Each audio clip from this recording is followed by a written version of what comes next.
So ayan mga kadrama, alam ko pong inaabangan nyo po no, yung next na mangyayari po dito sa Abot Kamay na Pangarap dahil sobrang nakaka-tense na nga po no, at saka nakaka-excite na nga din po talaga yung pinapakita talaga ni Director every episode dito sa Abot Kamay na Pangarap.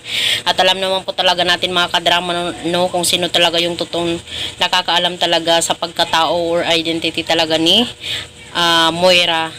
Dahil alam naman po talaga natin na nalaman po noon talaga nila Zoe at saka nila Justin yung pagkatao nga po ni Morgana nung time na talagang pinalabas nila na na-aksidente itong si Zoe. Tapos alam naman po talaga natin na bigla ang pumunta nga po talaga itong sinasabi nilang Morgana. At dahil nga po doon talaga inalaman po talaga nila nga itong si Morgana ay si Moira talaga. Dahil yun din talaga yung kutob talaga ni Zoe na itong siya nga po talaga yung mami niya. Diba?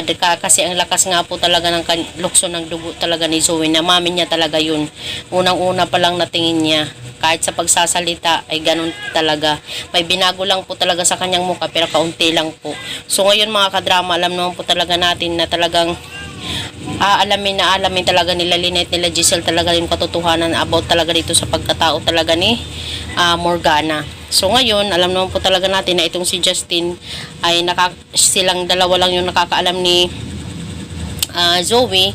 So possible talaga bumaliktad itong si Justin dito kay Zoe at sabihin niya talaga dito kina Annalyn at saka kina Giselle yung katotohanan talaga kung sino talaga si Morgana Go, diba? Syempre baka dumating din yung point na yun na humingi ng tawad itong si Justin dito sa mami niya, tapos yun na lang talaga yung panlaban niya, nasabihin na lang yung katotohanan para at least makita naman lang ni Giselle na kumapakampi talaga yung anak niya sa kanya.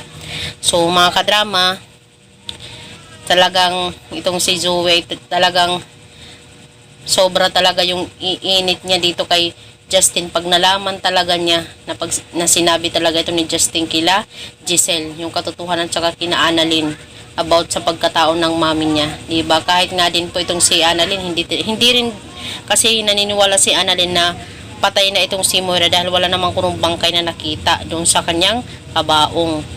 Sinabihan pa nga ni Annalyn itong si Zoe, baka naging kapareho daw siya ng isang pasyente doon na iniba yung pangalan para hindi malaman yung katotohanan.